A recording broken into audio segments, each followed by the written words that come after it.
in my previous episode when I said, I hope that Cynthia doesn't take this like super personal going forward, but I have a feeling that like she's an emotional Scorpio girly, and I think that bitch has got to hold a grudge. Well, call me Mystic Meg, because I certainly predicted that one correctly. Dragula Ghoulies episode 2 dropped, and I actually predicted that this challenge would be happening from the trailer, but I think everybody predicted that Monsters of Rock was going to be back. We just didn't predict that there was going to be a cyberpunk twist to it. So of course, just like episode 1, I'm going to go into full spoilers, full details. We're going to recap the entire episode. But before that, there's just a couple of little things that I want to talk about that I learned from the comments section of the previous video. If you're new here though, I'm Hannah, but I go by Hordes Online. And if you're not new, welcome back. I talk about horror movies here on my channel on Mondays and Fridays, but I talk about the Boulet brothers, Dragula, Titans 2 on Sundays at the moment. So let's talk about what I learned from the comment section, because you guys certainly came out to fill me in on all the juicy details. I have 5 things that I quickly want to mention. The first one is thank you to everybody that told me that JK's confessional look is actually based on the dog in a room on fire meme, which the second somebody pointed out was like, oh my god, of course it is. So first thank you goes to that one. The second thing that I want to talk about is somebody told me that Disasterina's entrance look is inspired by the wildest story you have heard to come out of Dragula. When somebody went to the original Titans premiere, just dressed as Disasterina, pretending to be them, and I will post the entire Reddit thread down below in the description bar if you want to read it for yourself, because wild, absolutely wild. The third thing is Dahlia's look is the purple people eater. That is a mouthful. I knew about this after I filmed the video, but thank you to everybody that came out and told me she is a one-eyed, one-horned, winged purple people eater. It is not a reference that I would have got here in the UK. It is a thing that I have heard about, but I have never heard the song, and I have never seen the movie, because yes, there's a movie about it from the 80s. So thank you to everybody that came out and told me that. Fourth is Sigourney's look is also a reference to a song from the 60s called Devil in a Blue Dress. So thank you to everybody that pointed that out to me, because that went completely over my head.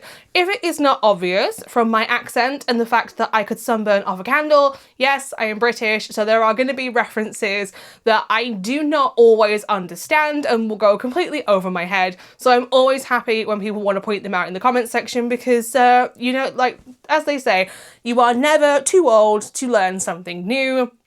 And the fifth and final thing that I want to quickly touch on is I was having a conversation with a few people about Dahlia's comments about Priscilla and Jade, and I just want to rejig everyone's memory about something, because I think this has kind of been forgotten about because it was so long.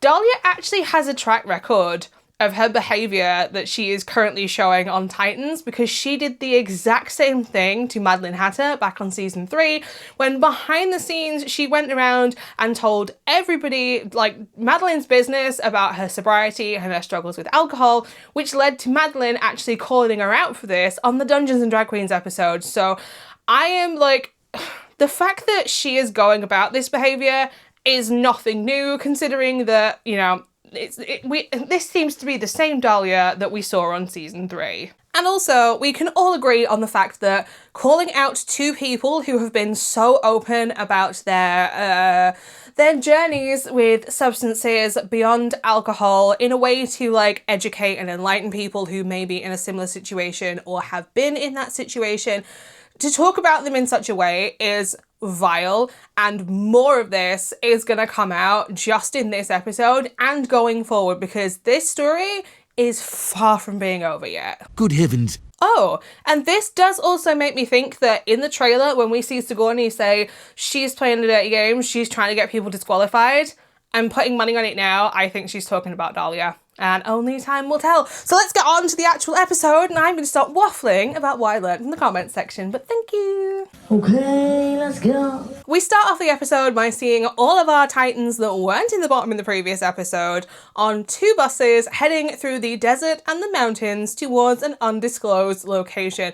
And I felt for Sigourney in this moment, because even though I don't personally suffer from this, Goulet admits that she has not taken her travel medication and spends the entire journey through, like, rolfing her guts up at the side of the road. Like, again, I can't relate because I don't personally have travel sickness, but I know, like, people who suffer from this, even on smooth roads, it hits them really hard. So I don't want to even imagine what this would have been like dust roads and dirt tracks. Like, no, I feel for her in this moment. Once we arrive in the middle of nowhere, everybody then gets off of the buses and we get a discussion about who everybody thinks has gone home from the bottom four from the previous week. And in this moment, we get nobody say Abora's gone home and nobody say that Cynthia's gone home. Everybody wants those two to come back. But it's kind of clear that a few people would be happy to see the back of Dahlia in that moment, and goodbye. And besides Loris, the general consensus is everyone thinks that Frankie has gone home, which, as we'll find out, is in fact the correct thing. Frankie is the person that's gone home. But we see Eva and Sigourney clash heads again when people ask Eva if she thinks she made the right choice about putting Sigourney up, like, for nominating her the previous week.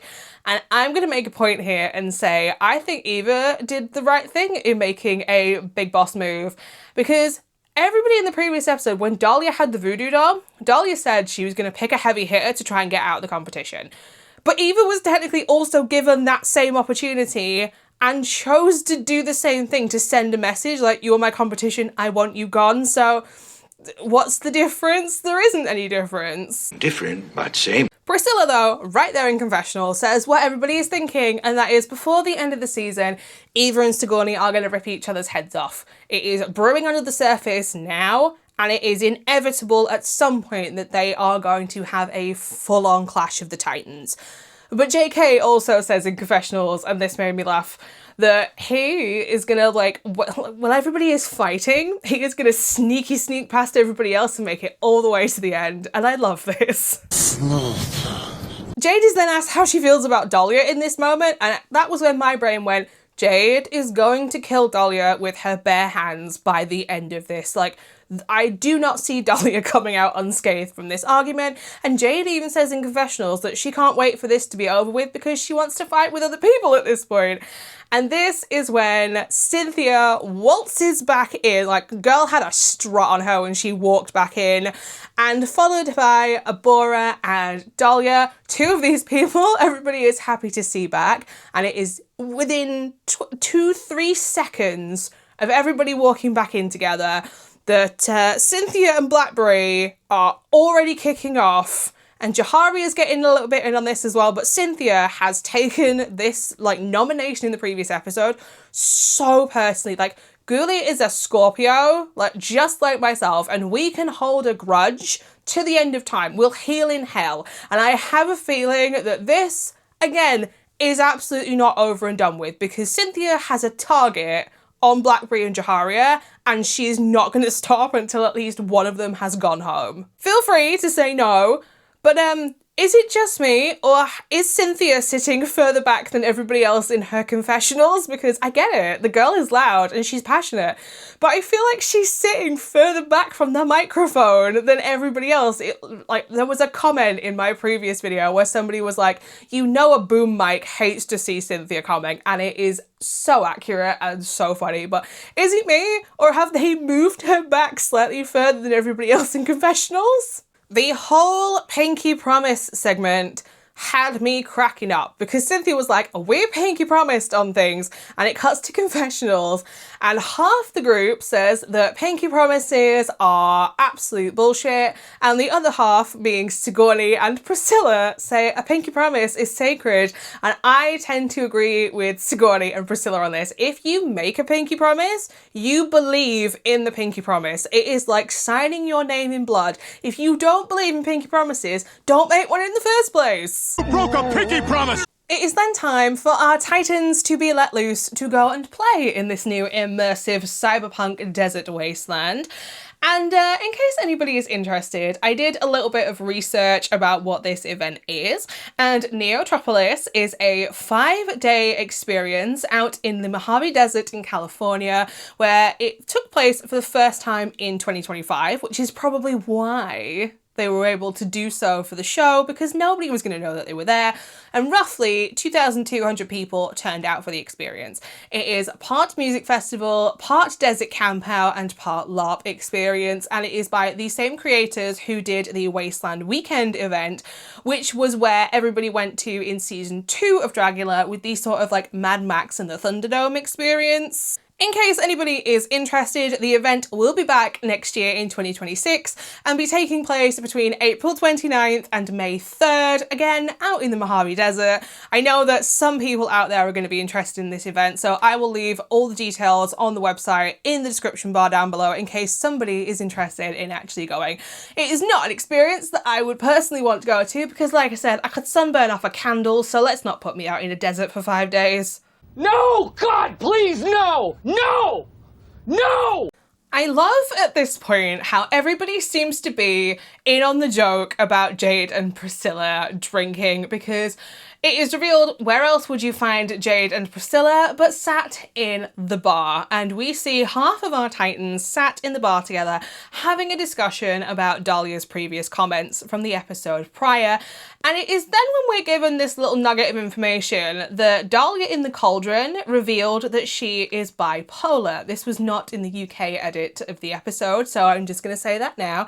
And it seems really funny to bring that up into a discussion when having a conversation with somebody else who has also been open about their struggles with bipolar and is on medication and does not use it for any kind of excuse. So maybe in an argument with Jade, don't bring up a condition that they also have and don't use as an excuse. Cynthia then says that she is going to squash Blackberry and has made a friendship with JK. The two of them have formed like a bestie-friendly friendship, and all I can say is good for JK. The only thing that they said they wanted to do back on season 5 was make a friend, and they've finally done it on Titans too, because Cynthia has not realised, apparently, that JK also voted for them or has noticed and doesn't care and hasn't taken it personally. Like, I love the two of them together in this episode, and I'm going to talk about it a bit later on when we get to the Cauldron, but this friendship, I love it, and it reminds me of something, which again, I'll talk about when we get to the Cauldron. Let's be friends. Best friends. This is when we see everybody letting loose a little bit, and then Israel goes around and collects all the Titans together for the reveal of the challenge being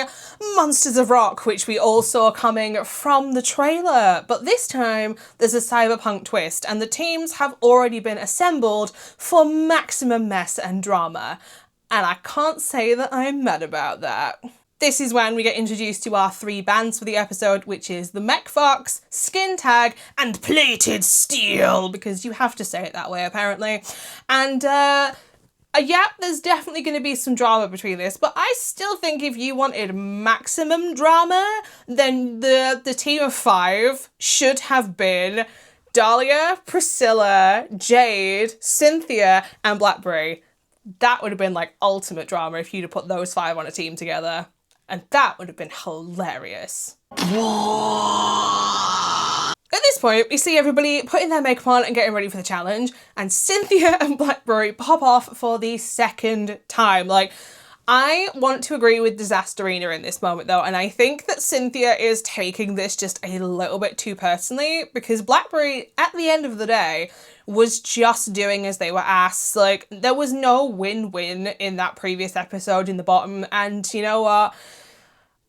Would JK have felt the same way? Probably not, but I still think that JK did more in the chat. Like, you can't win. You really can't win in the situation that they were put in. But Cynthia seems to only now have a problem with Blackberry. She hasn't got any issue with Jaharia anymore, and it's just like, I am going to squash Blackberry if it kills me before this competition is over. I cracked up though when the announcement for the floor show comes up, which is about an hour before the actual floor show takes place. When Cynthia got up and decided she was going to go and do her makeup in a porta potty again, because you know what? We love a flashback to a previous season, and she is no stranger to being able to do her makeup under those conditions. So love this really quick but subtle flashback. This is when we are treated to the Boulets look for the episode, and this feels very much to me like Cyberpunk 77 meets Baldur's Gate, but in the sort of style of H.R. Geiger. If you don't know who he is the person behind all of the like visual stuff in like the Alien franchise. It is very, very strange. And he has a museum, I believe, in Switzerland, if anybody is interested as well. If you love the art style of Alien, H.R. Geiger is definitely the person for you. And I know that the Boulets really love H.R. Geiger's work, so this to me makes, I love this on them. I would hate this on me personally. It is not my style, but sci-fi isn't really my thing anyway, but I'm just gonna be open about that. I'm much more of a horror ghoul, like through and through, but I love this on them. The guest judges for the episode are Kate Siegel and Ryan Turk, and as a queer ghoulie, I absolutely love Kate Siegel's plaid moment here. Like, as a queer lady that likes ladies, it is in my genetic coding to like anything that is like a plaid ensemble. And Ryan's wearing a nice leather jacket, I guess, but like I said in the previous episode, no one cares what the men wear on the judging panel. I said what I said! So I am going to combine everybody's looks and how they performed together just to save a little bit of time, and I'm going to go in the order of the bands when they stood on the main stage after the actual challenge performance, which means we are starting off with Priscilla in Skin Tag. Now, I love this like hardware mohawk thing that she is wearing. I think that that is like the signature piece on her look. It is so great. But I have to also agree that the rest of her look is kind of just a bit underwhelming compared to some of the others on the main stage. And as we found out in the Cauldron, she wouldn't even have been wearing that if Sigourney hadn't helped sew it back up, because Gore would have been out there wearing far less than a unitard and not by intent. If you want to be out there wearing as little as possible because that's your intention, like, please, by all means, go wild. But she did also make out with Zava twice because there are 2 clips in it, so I have no idea what Kate Siegel is talking about with her critique of this. And I want to make a point, and I want to know if anybody else feels the same way as this. Sometimes we get a guest judge and they're like, I'm going to be the mean judge on the panel, and they'll say something to the first competitor and then immediately backtrack and be nice to everybody else after, which is exactly what happened with Kate Siegel and Priscilla. She did not like Priscilla, kind of read her a little bit for filth, and then every single person after she said lovely nice things about. Like, you're nice to JK by being like, oh my god, we both have tramp stamps, and Cynthia, I love your outfit, but you want to be rude to Priscilla and call her a Teletubby, but not give Zava the same feedback? Like, just saying. Priscilla was also on guitar, by the way, in case I forgot to mention that. But up next was JK as the lead singer, and this look, I really like this look. I said in the previous episode that I love anything that was a 2-tone colour combination, and the black and the orange-red colour was always going to appeal to me with the little hints of green mixed in there. And if you blinked, you would miss it. But JK also had like an enormous fan headpiece thing, which like, girl came back this season and was like, I am going to make sure that you remember my name by the end of the season, because this is now the 2nd time that JK has worn something with their own name on it. The look altogether reminds me of something that you would see at, I don't know what the American or European equivalent would be of this, but here in the UK we have a festival every year called Download, which is like metal and punk, and like the lead singer reminds me of something you would see with bands like Hot Wax or Salem on like the 3rd biggest stage of like the weekend event. Cynthia was on the drums, and I love that Cynthia decided to go for blue as a colour scheme, because immediately she stands out with this blue skin tone in her like dragon scale bikini with the like wired dreadlocks kind of look. I really like this. I do not care that it is a blue bodysuit from the neck down. Ghoul is sat behind a set of drums, and under the lighting you cannot tell that this is a bodysuit. And I love the guitar prop. Like, that is wild, and I love this like straight out of a video game guitar that shoots blood weapon. Then you have Zava on bass, and if Kate Segal did not give the same feedback to Zava as she gave to Priscilla about being a green Teletubby who basically should have snugged the face off of each other, then girl, double standards, and we're not here for that. I like the silhouette of Zava with this like strange mohawk that only extends upwards rather than backwards, and I also like the sort of silhouette of the cape bit on the bottom half. I think Zava was the best bass player of everybody on the episode, but I will get to everybody else who was playing bass because you didn't really see too much of the other people on bass, did we? No. Up next was the Mech Fox, and the first person that I'm going to talk about is Sigourney. And I have mixed feelings about Sigourney's look because I absolutely agree with both the Boulets and Sigourney's response to Sigourney's look. Is this the biggest hair that Sigourney has ever worn on Dragula? I can't think of a time where she wore bigger hair than this, but it is kind of underwhelming. But I can see why she picked it because it's such a physical challenge and she wanted to be like moving around and actually doing things on the stage. But I question, where's the cyber in this look? Like, besides the little bit here on her face, I'm not getting cyber in the cyber metal.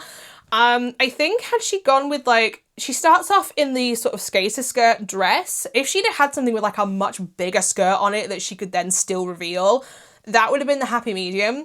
And everybody could, you know, like, just agreed, you know, absolutely go wild and run around in the thong and pasties at that point because you've given us, you know, you've given us what we asked for.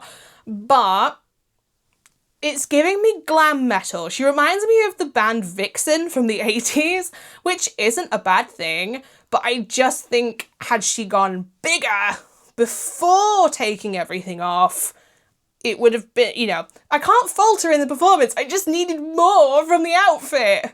The next up is Jade on the guitar, and I like her mask. I like the teeth and the wires that lead into the pigtails, and I don't get Harley Quinn from this, like the man on the judging panel whose name I have already forgotten. I get anime girly from this. I think that this reminds me, have you ever seen Madoka Magica? Like, that's the sort of style of pigtails that I get from this. And yeah, I'm not getting Harley Quinn for this. I'm not. I love the face and everything from like waist up.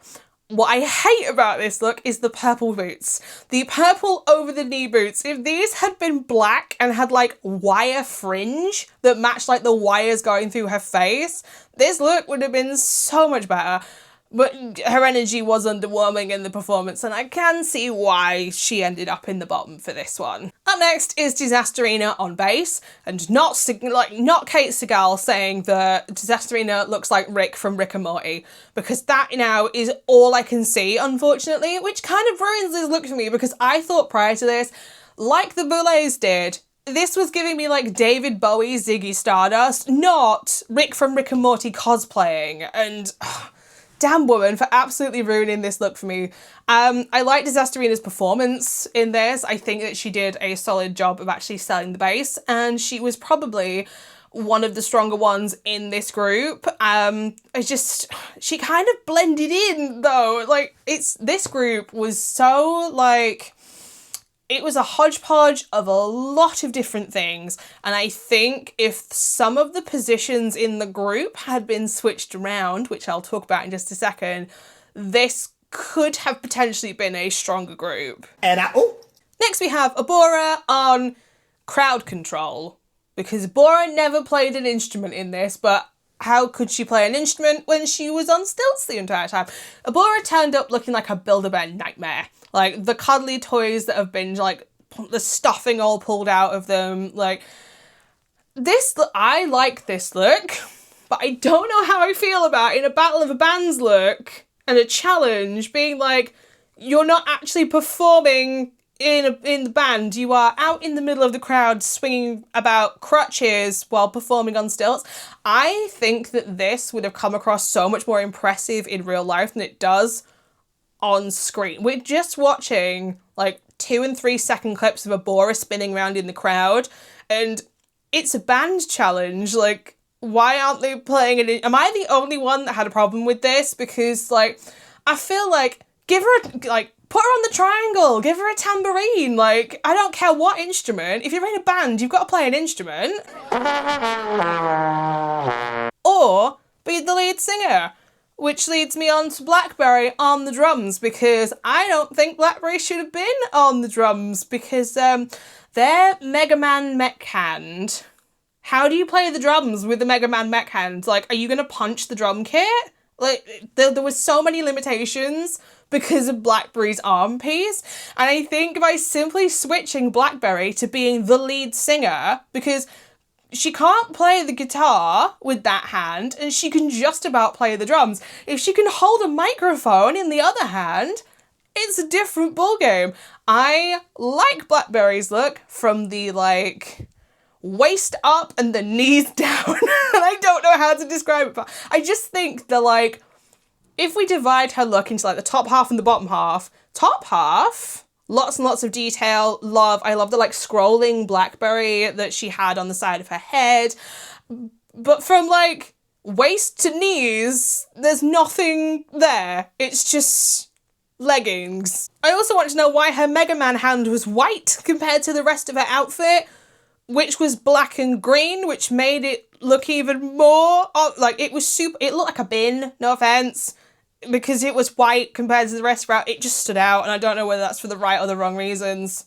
And I hate to say that because Blackberry's one of my top 3. Can we have a moment for Plated Steel and the trio doing the splits? Because that was great. Up first in Plated Steel, though, is Jaharia on the guitar, who was the actual standout of everybody on that stage. Like, this was Jaharia's challenge to win. Like, that afro mohawk, the way she painted to be reminiscent of Kiss, like, girl knew the assignment. She came to play. I love that she had one of the more, like, feminine leaning outfits compared to everybody else, with the, like, corset top having the fit and, like, flare and ruffles, like, hip pieces on it, because that immediately made her stand out amongst the group. And that amazing afro mohawk, she mimed the hell out of the guitar, like her life actually depended on it. Like, no one was going to beat Jaharia in this challenge once she walked onto that stage and went, I'm about to piss all over the stage and leave you all for dust, because that was the attitude. Dahlia was the lead singer from this group, and girl should have kept that white mohawk on instead of that headpiece. No offense to the headpiece, it just looked like it was made of foam, which it probably was. But that white hair gives me Roxy from the Misfits in Gem and the Holograms, and I'm never going to be mad at anything that reminds me of Gem and the Holograms. But the outfit reminds me of, if anybody has played Mass Effect, it reminds me of Commander Shepard's female suit. It's fine. It just looks like you're about to go into space wearing it. But I have to agree with the Boulets in the argument that Dahlia did not really know the words, and she wasn't really on when it wasn't her moment to, like, perform. Like, she was just sort of background fodder when she wasn't supposed to be pretending to know the words at the front. Not my favourite, but that white hair was the better choice compared to that foam headpiece. No. Why don't you try on that lovely wig? And before anyone says that Dahlia did know the words, she revealed behind the scenes in confessional that she didn't know the word, and she was watermelon bubblegumming her way all the way through it, and I hate that. We have Loris on the electric guitar, and while I love the Liberty Spikes, it is giving me my boy Spikey from Killer Clowns from Outer Space, because that pink colour. And I liked Loris in the first episode. I loved their skeleton.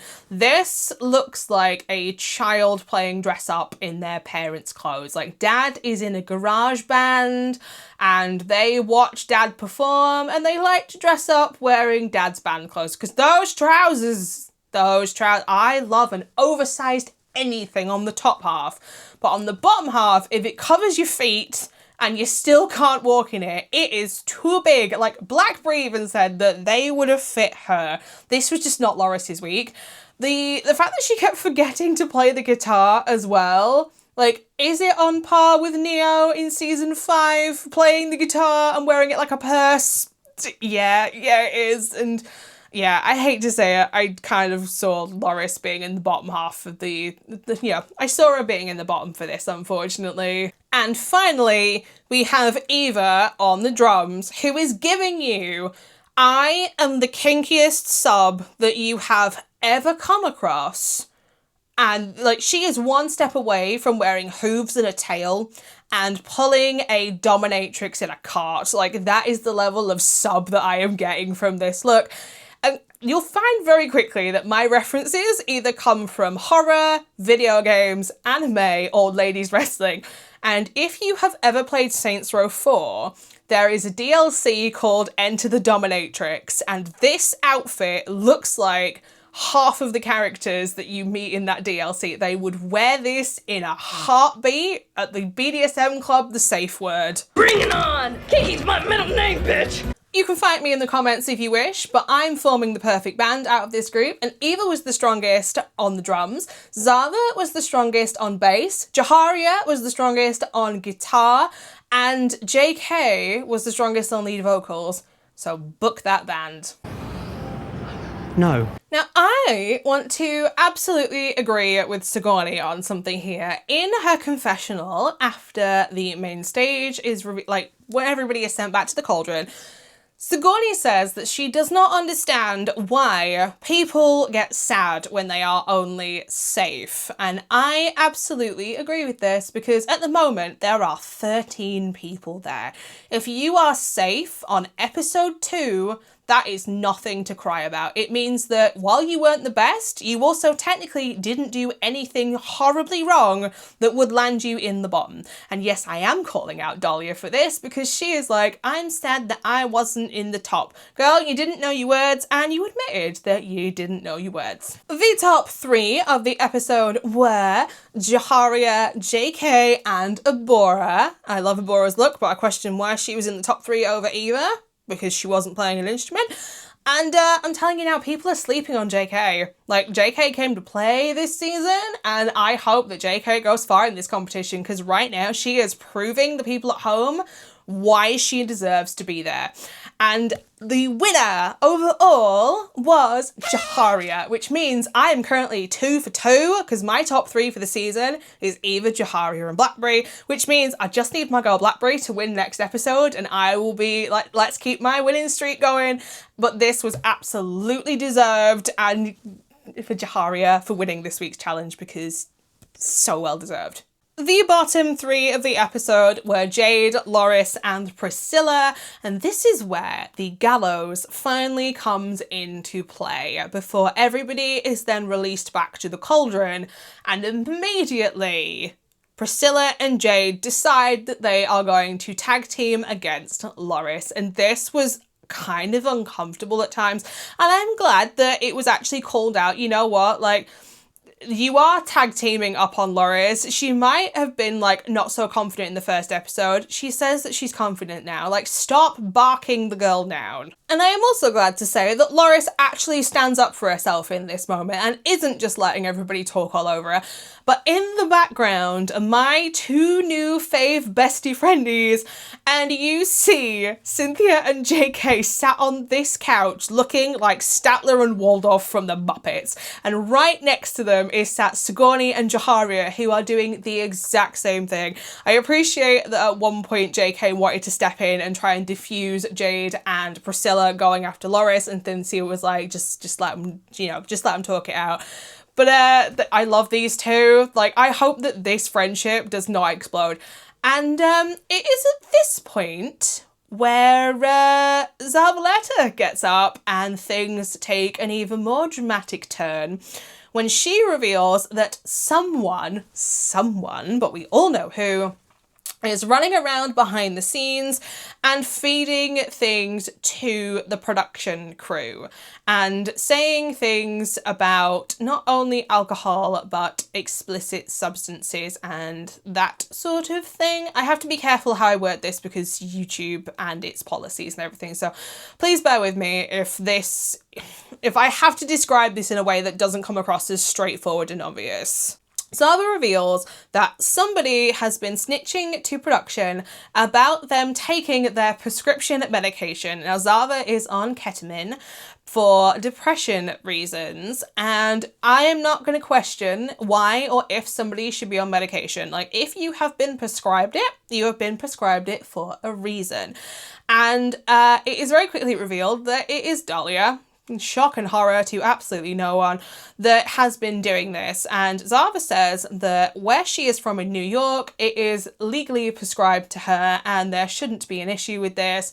And we find out as well from Sigourney that because Dahlia has been running around behind the scenes and running their mouth, Jade and Priscilla's rooms actually got searched for alcohol as well as like for bottles, just to, you know, that's a whole different level of playing dirty at this point. You're not just accusing somebody of drinking slightly too much on set. You are accusing two people who have been open about the fact that they have a history with not just alcohol, but other things as well, and trying to ruin their lives and their reputation. Like, it is baffling to me that someone thinks that this is an acceptable way to play the game. Like, focus on your own stuff in the competition. If somebody is going to get disqualified, let it be because they messed up and got themselves disqualified. Stop playing a really dirty game. But it's a sacrifice I am willing to make.